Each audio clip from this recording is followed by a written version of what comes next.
Assalamualaikum warahmatullahi wabarakatuh. Perkenalkan, saya sendiri Aisyah Oktaviani dengan partner saya Arini Maila Zahra yang akan memaparkan materi mengenai permintaan dan penawaran korupsi serta efisiensi pasar. Jadi topik yang kami angkat ini karena kami menyadari bahwa korupsi itu bukan hanya persoalan etika dan moralitas, tapi sudah menjadi gejala yang dapat dianalisis secara ilmiah, terutama dari sudut pandang ekonominya.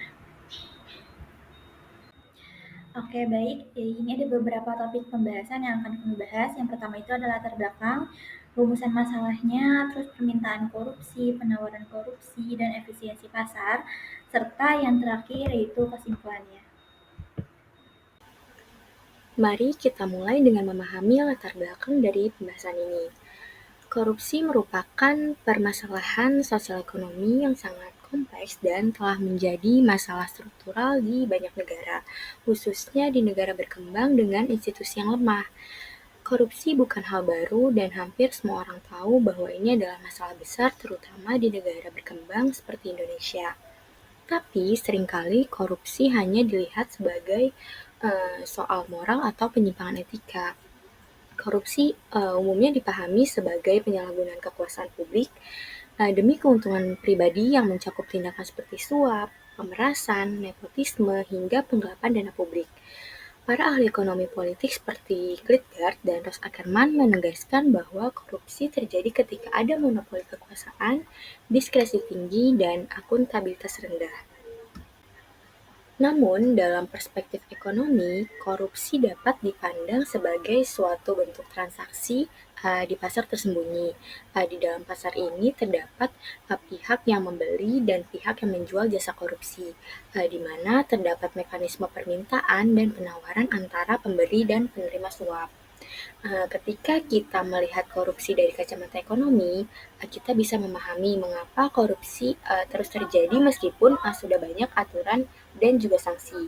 Ternyata selama ada pihak yang merasa diuntungkan dan risikonya kecil, mereka tetap akan memilih jalan pintas ini.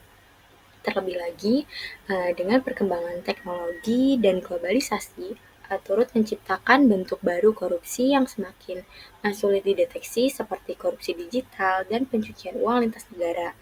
Oleh karena itu, pemahaman mendalam tentang mekanisme pasar korupsi sangat penting untuk memahami bagaimana korupsi terjadi dan bagaimana strategi pemberantasannya dapat dirancang secara lebih efektif, termasuk analisis harga, aliran informasi, serta insentif dan disinsentif bagi pelaku korupsi. Oke, baik. Jadi kenapa sih kita penting buat memahami permintaan dan penawaran korupsi? Kita lihat korupsi ini kan sebuah sistem mekanisme pasar ya, yang dapat memberikan kita pemahaman yang lebih dalam gitu. Kita bisa menelusuri siapa yang menciptakan permintaan korupsi, siapa yang menawarkan jasa korupsi, dan kenapa transaksi itu bisa terjadi gitu. Misalnya ketika regulasi itu terlalu rumit, masyarakat atau pelaku usaha itu akan mencari jalan pintas agar urusannya lebih cepat. Maka dari situlah munculnya permintaan terhadap suap. Di sisi lain, mungkin ketika pejabat tahu bahwa mereka bisa menyalahgunakan jabatannya dan tidak diawasi, nah dari situlah mereka membuka penawaran gitu. Jadi korupsi ini sebenarnya nggak berdiri sendiri, ia ada karena ada dorongan dari dua sisi, yaitu yang butuh dan yang bersedia memberi gitu. Itulah kenapa kita harus paham struktur pasar korupsi agar kita bisa memutuskan rantainya dari hulu ke hilir. Nah, sekarang kita masuk ke bagian konsep permintaan korupsi. Kalau kita bicara soal permintaan dalam korupsi, maksudnya adalah pihak-pihak yang ingin mendapatkan layanan, kemudahan, atau keuntungan secara ilegal dengan cara menyuap. Permintaan korupsi dianalisis menggunakan kerangka ekonomi seperti permintaan barang dan jasa. Permintaan korupsi muncul ketika individu atau organisasi bersedia dan mampu membayar suap untuk memperoleh manfaat tertentu dari pejabat publik seperti percepatan izin, kemenangan tender, atau penghindaran sanksi. Permintaan ini timbul jika manfaat korupsi itu lebih besar daripada biaya dan resiko yang ditanggung. termasuk resiko hukuman dan sanksi sosial. Permintaan korupsi juga dipengaruhi oleh hambatan birokrasi, regulasi yang rumit, serta persepsi terhadap efektivitas pengawasan dan penegakan hukum. Ketika prosedur administratif itu terlalu rumit dan memakan waktu, masyarakat atau pelaku usaha itu cenderung memilih jalan pintas melalui pemberian suap. Selain itu, norma sosial yang permisif terhadap praktik korupsi turut memperkuat permintaan terhadap jasa korupsi. Lalu, terdapat beberapa faktor utama yang mempengaruhi tingginya permintaan terhadap korupsi. Pertama, tingkat pendapatan dan kesejahteraan ekonomi. Negara dengan pendapatan per kapita yang rendah umumnya memiliki tingkat korupsi yang lebih tinggi karena masyarakat cenderung mencari keuntungan tambahan dengan cara instan. Kedua, ketimpangan ekonomi. Ketimpangan ini menciptakan kondisi di mana kelompok kaya mampu membayar suap untuk mendapatkan keuntungan, sementara kelompok miskin tidak memiliki kekuatan untuk menolak atau melawan praktik tersebut. Ketiga, tingkat regulasi dan birokrasi. Prosedur yang berbelit-belit dan tidak transparan mendorong masyarakat untuk mencari cara cepat melalui jalur tidak resmi. Selain itu, lemahnya sistem pengawasan dan penegakan hukum membuat risiko terlibat dalam korupsi menjadi rendah. Permintaan korupsi juga dipicu oleh lemahnya penegakan hukum dan norma sosial yang permisif. Reformasi kebijakan yang menyeimbangkan insentif ekonomi, transparansi institusi, dan penerapan norma anti korupsi sangat diperlukan untuk menurunkan permintaan korupsi.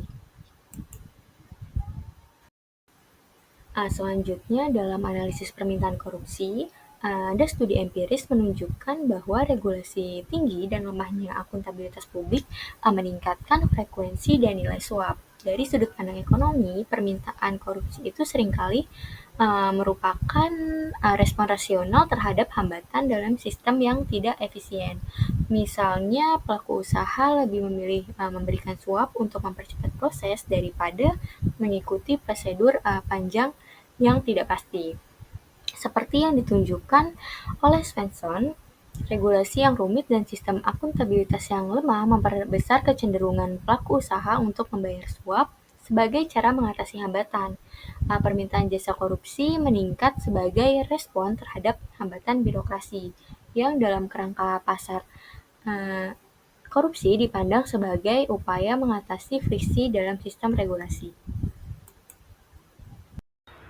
Oke, selanjutnya konsep penawaran korupsi. Jadi penawaran korupsi ini sendiri itu merupakan kesediaan pejabat publik untuk menerima suap atau memberikan layanan ilegal sebagai imbalan atas penyalahgunaan wewenang.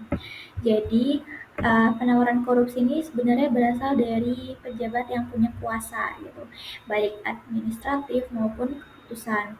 Mereka ini menawarkan jasa ilegal untuk mempercepat layanan, mengubah hasil, ataupun menutup pelanggaran. Semua itu dilakukan jika mereka tuh merasa kalau manfaat dari suap ini tuh lebih besar daripada resikonya. Terus juga tidak ada sistem yang mengawasi secara efektif dan budaya kerja di sekitar mereka ini permisif terhadap praktik tersebut. Dari Firman dan Gati tahun 2002 itu menunjukkan bahwa dalam sistem desentralisasi yang lemah pengawasan, peluang penawaran korupsi justru akan meningkat. Artinya, desentralisasi tanpa akuntabilitas itu bisa memperparah korupsi. Oke, kita masuk ke analisis penawaran korupsi. Nah, jadi penawaran korupsi ini tuh tidak hanya tentang ada atau tidaknya suap, tapi juga soal seberapa terorganisir sistemnya. Kalau menurut Silver dan Sivni tahun 1993, bahwa kita bisa membedakan dua jenis korupsi. Yang pertama tuh terorganisir. Jadi pemberi itu hanya berurusan dengan satu pihak, terus hasilnya pasti, dan efek jangka panjangnya itu biasanya lebih merusak. Sedangkan kalau yang tidak terorganisir, itu tuh banyak pihak yang minta bagian, terus prosesnya tidak pasti, dan ada biaya yang lebih mahal. Makanya dari sinilah kita bisa melihat bagaimana struktur birokrasi itu mempengaruhi efisiensi pasar korupsinya.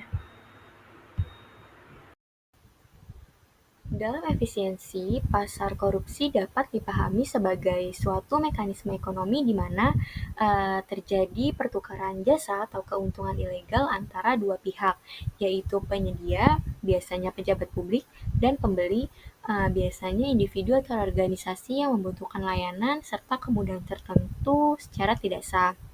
Pasar ini bisa dianggap efisien jika terjadi kesepakatan antara pemberi dan penerima suap yang dianggap menguntungkan dari kedua pihak. Namun, efisiensi ini bersifat semu karena melibatkan pelanggaran hukum dan menyebabkan kerugian sosial yang besar. Berbeda dengan pasar legal, pasar korupsi beroperasi secara tersembunyi dan melibatkan resiko hukum bagi para pelakunya. Meskipun demikian, prinsip dasar ekonomi seperti permintaan, penawaran, dan pembentukan harga tetap berlaku di dalamnya. Dalam pasar ini, harga jasa korupsi ditentukan oleh interaksi antara kebutuhan akan layanan ilegal dan kemampuan pejabat untuk menyediakannya, serta dipengaruhi oleh faktor risiko, tingkat pengawasan, dan struktur kekuasaan. Selanjutnya ada karakteristik. Pasar korupsi memiliki beberapa karakteristik yang berbeda dari pasar legal pada umumnya. Pertama, pasar ini tuh bersifat tertutup dan ilegal, sehingga transaksi itu dilakukan secara rahasia untuk menghindari deteksi oleh aparat penegak hukum. Meskipun ilegal, pasar korupsi memiliki karakteristik layaknya pasar ekonomi. Terdapat proses penentuan harga, interaksi antara permintaan dan penawaran, serta pengaruh faktor risiko dan informasi. Kedua, terdapat asimetri informasi yang tinggi antar pelaku di mana salah satu pihak itu bisa saja memiliki informasi lebih banyak atau lebih sedikit tentang risiko dan peluang dalam transaksi korupsi. Ketiga, ada risiko yang tinggi, baik dari segi hukum maupun reputasi, yang menyebabkan harga jasa korupsi itu tidak stabil dan cenderung berubah-ubah sesuai tingkat risiko dan kerumitan transaksi. Selain itu, pasar korupsi seringkali bersifat monopolistik atau oligopolistik karena hanya sedikit pejabat yang memiliki kewenangan untuk menjual jasa tertentu. Baik, kita masuk ke intermediari pasar korupsi. Dalam banyak kasus, korupsi ini tidak terjadi secara langsung. Pasti ada pihak ketiga yang bertindak sebagai perantara atau intermediari gitu. Mereka bisa berupa makelar, konsultan, dan pejabat tingkat menengah gitu. Yang fungsinya ini biasanya mereka tuh menyambungkan antara pemberi dan penerima. Terus mereka mengatur alur pembayaran, terus menyamarkan transaksi, hingga membuat semua proses seolah legal. Intermediari ini biasanya orang-orang yang sangat paham sistem birokrasi dan hukum. Bahkan dalam banyak kasus, mereka ini buat skema korupsi lintas negara yang sangat profesional. Tanpa mereka, mungkin transaksi korupsi besar itu kemungkinan tidak akan terjadi. Oke, selanjutnya intensif pasar korupsi. Jadi intensif sendiri ini merupakan salah satu faktor kunci yang mendorong terbentuknya pasar korupsi. Jadi korupsi ini akan terus ada jika intensifnya itu tetap besar dan resikonya kecil. Nah, jenis-jenis intensif dalam pasar korupsi itu biasanya kalau dari segi ekonomi mungkin gajinya rendah, terus biaya hidupnya tinggi. Kalau dari segi institusionalnya itu mungkin lemahnya pengawasan, tidak ada sistem reward. Kalau dari segi politik, itu biasanya kebutuhan kampanye. Kalau dari segi sosial dan budaya, mungkin tekanan dari lingkungan dan loyalitas terhadap atasan. Jadi kalau kita ingin memutus pasar ini, kita tidak bisa hanya memperbesar hukuman. Kita juga harus mengubah struktur intensif agar korupsi itu tidak lagi menjadi pilihan rasional. Nah, setelah memaparkan seluruh materi, kita bisa menyimpulkan bahwa korupsi bukan semata-mata persoalan moral atau kesalahan individu, melainkan juga merupakan fenomena ekonomi yang dapat dijelaskan melalui pendekatan pasar. Dalam pasar korupsi terdapat interaksi antara permintaan dan juga penawaran. Dinamika ini itu diperkuat oleh berbagai faktor struktural seperti regulasi yang rumit, minimnya transparansi, lemahnya pengawasan, serta ketimpangan sosial dan ekonomi. Pasar korupsi memiliki karakteristik tersendiri, bersifat tertutup, terjadi secara sembunyi-sembunyi, dan sangat bergantung pada jaringan informal serta keberadaan perantara atau intermediari.